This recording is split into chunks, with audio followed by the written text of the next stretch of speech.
দল কেৱল ইলেকশ্যন খেলিবলৈ, ইলেকশ্যন আহিলে মিটিঙত যাবলৈ, ইলেকশ্যন আহিলে বেনাৰ পোষ্টাৰ লগাবলৈ, ইলেকশ্যন আহিলে মানুহৰ ঘৰত ভোট খুজিবলৈ কেৱল আমাৰ দলৰ জন্ম হোৱা নাছিল। আমাৰ দলৰ জন্ম হৈছিল অন্যায়কাৰীৰ হাতৰ পৰা মানুহক ৰক্ষা কৰা, অত্যাচাৰৰ পৰা মানুহক ৰক্ষা কৰা, মানুহক ন্যায় দিয়া, মানুহক অধিকাৰ দিয়া, মানুহে সন্মান লৈ অধিকাৰ লৈ যাতে জীয়াই থাকিব পাৰে তাৰ কাৰণে ভাৰতীয় জাতীয় কংগ্ৰেছ দলৰ জন্ম হৈছিল।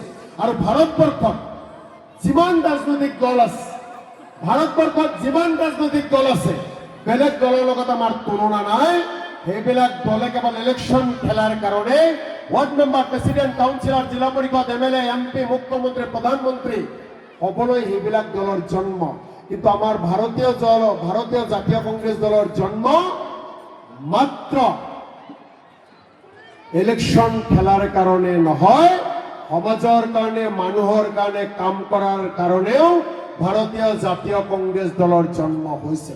এই যে কংগ্ৰেছৰ পতাকাৰ তলত আপোনালোকে সকলো ইয়াত আছে, এই যে কংগ্ৰেছৰ পতাকাৰ তলত সকলোৱে বহিছে, কংগ্ৰেছৰ মিটিঙত আহিছে, আহিলেই আপুনি কংগ্ৰেছী হ'ব নোৱাৰে যেতিয়ালৈকে আপুনি মানুহৰ আপদে বিপদে মানুহৰ কাষত থিয় নহ'ব, যেতিয়ালৈকে আপুনি মানুহৰ কাৰণে সহায় নকৰিব, যেতিয়া সমাজৰ উন্নয়নৰ কাৰণে আপুনি কাম নকৰিব, তেতিয়ালৈকে আপুনি কেতিয়াও আচল কংগ্ৰেছী হ'ব নোৱাৰে।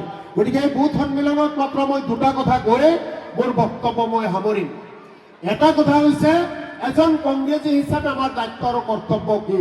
আজি বিল্লাল ডাঙৰীয়া মণ্ডল কংগ্ৰেছৰ সভাপতি, কংগ্ৰেছৰ কাম কাজ মেলে মিটিঙে কৰি আছে, বুথ সভাপতিসকল আছে যে আপোনালোকে দেখিছে, বুথ সভাপতিসকল আছে আপোনালোকে আছে, কংগ্ৰেছৰ মিটিঙত আহিছে, কষ্ট কৰিছে, মানুহ ওলাই লৈ আহিছে। এইটোৰ কাৰণে জাকিৰ হুছেইন ছিকদাৰ বা কংগ্ৰেছৰ নেতৃত্বই তেওঁলোকক ভাল কংগ্ৰেছী ক'ব নেকি? নহয়। এইখিনি ক'লেও কোনোবাই ভাল কংগ্ৰেছী হ'ব নোৱাৰে। ভাল কংগ্ৰেছী হ'বলৈ হ'লে সমাজ সেৱা কৰিব লাগিব। এটা আমি সমাজ সেৱা কেনেকৈ কৰিম?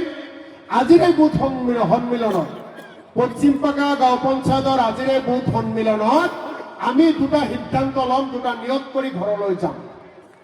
এক নম্বৰ নিয়ত যে আমি কংগ্ৰেছী মোৰ বুথত, মোৰ ৱাৰ্ডত, মোৰ গাঁৱত যদি মছজিদ আছে, যদি মন্দিৰ আছে, যদি কালী মন্দিৰ আছে, যদি নামঘৰ আছে, মোৰ গাঁৱত যদি শ্মশান আছে, মোৰ গাঁৱত যদি কবৰস্থান আছে, মোৰ গাঁৱত যদি ঈদগাহ আছে, মোৰ গাঁৱত যদি মক্তব আছে, মোৰ গাঁৱত যদি মাদ্ৰাছা আছে, তেনেহ'লে এজন কংগ্ৰেছৰ কৰ্মকৰ্তা হিচাপে দায়িত্ব কৰ্তব্য হ'ল আপুনি সেই অনুষ্ঠানৰ লগত জড়িত হওক, আপুনি সেই ধৰ্মীয় অনুষ্ঠানৰ লগত জড়িত হওক, আৰু তাৰ নিৰ্মাণৰ পৰা আৰম্ভ কৰি তাৰ লগত যিখিনি কাম কৰিব লাগে, যিখিনি মেহনত কৰিব লাগে, যিধৰণে সহযোগ কৰিব লাগে, এজন কংগ্ৰেছৰ কৰ্মকৰ্তাৰ দায়িত্ব কৰ্তব্য হ'ল মন্দিৰ, মছজিদ, নামঘৰ, কবৰস্থান, শ্মশান, মক্তব, ঈদগাহ প্ৰত্যেকটোতে আপুনি জড়িত হৈ থাকিব লাগিব।